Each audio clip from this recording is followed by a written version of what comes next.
In and around the 19th century, ships from northwest Europe travelled to the Chagos archipelago and settled the islands. With them, they brought an unwitting but invasive passenger, the black rat. These rats were introduced onto many of the islands, and now they are numerous. They inhabit more than half of the islands in the archipelago and have devastating effects on the native wildlife. Studies have shown that they also affect a wider web of production, including in corals.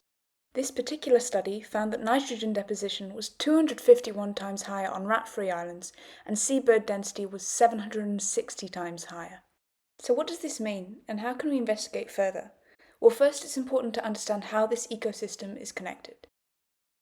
The black rats feast on bird eggs, chicks, and even adults such as terns and noddies. Seabirds typically eat at the surface or dive for food. Their diet consists of plankton, small fish, and other prey items at the surface. Corals contain photosynthetic algae called zooxanthellae that live inside the coral polyp. The symbiotic algae helps the coral process nutrients whilst the coral hosts a habitat. Zooxanthellae growth is dependent on nitrogen availability, meaning nitrogen cycling microbes are crucial in coral algae symbiosis. The corals themselves are eaten by parrotfish, however this is necessary to remove dead tissue and make place for new development. Parrotfish bite, scrape, and feed on the algae found within corals. So how exactly are rats affecting the corals? Seabirds forage on plankton and fish far at sea. By doing so, this decreases the populations of organisms that would predate on primary producers, allowing numbers to rise. The plankton that are predated on are at the base of the food chain, and this all occurs in the euphotic zone as the seabirds are unable to access the benthic zone of the sea. The seabirds then return closer to land, depositing their waste onto the coral reefs. This supplies nutrients that aid in primary production. The waste that is dropped is rich in phosphorus, which enhances the growth of coral reefs, but also makes them more resistant to high temperatures, which, if they were too high, would cause stress to the polyp's tissues and cause the corals to lose shape. And here you can see the high levels of nitrogen uptake that occur in coral reefs. There is a higher level of nitrogen in the areas not infested by rats, and the areas infested have a lower level of primary production.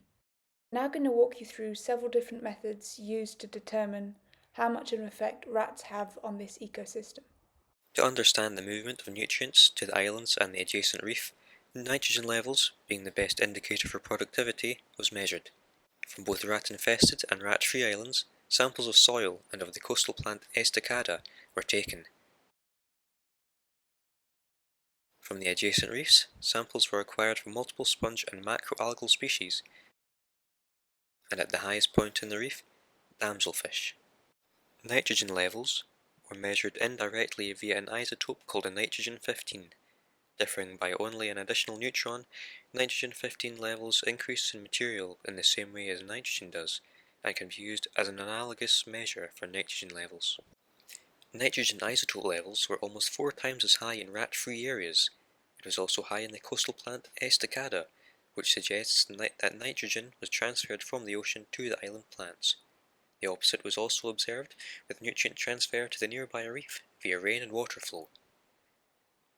Macroalgae and filter-feeding sponges on the reef bed near rat-free islands had higher levels of nitrogen isotopes. For this study, it was also important to understand fish growth in the area. Underwater visual surveys were conducted along the coral reef crest. 4 transect lines of 30 metres with 10 metres between each were surveyed at a depth of 3 metres. Diurnal parrotfish species were surveyed along each transect.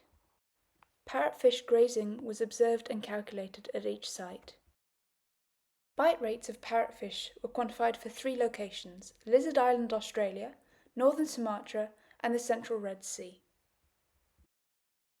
Parrotfish were followed for 3 minutes, and the grazing of benthic substrata was recorded. Length and width of the bite marks were measured using dial calipers. Total biomass, erosion potential, and grazing was analysed using a Bayesian model. To determine the diversity and density of birds on the islands, seabird surveys were conducted.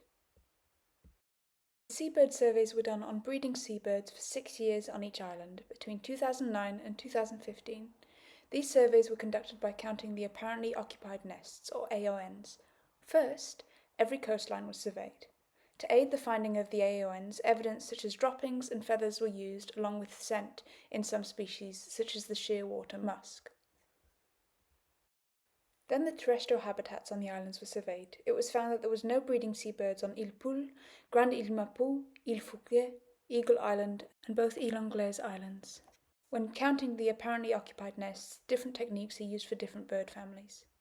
Some were counted directly, some were estimated by counting flying pairs, and some were estimated by plotting the surface area of the breeding population.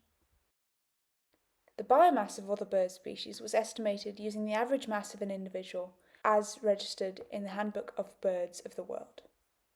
So what does this actually mean in terms of the study? Well, first, invasive rats predate on birds and their eggs. This reduces bird diversity and density on invaded islands. This means that less nutrients from deeper waters are being deposited on the reefs. This means less available nutrients for coral symbionts, so corals and species feeding off them suffer.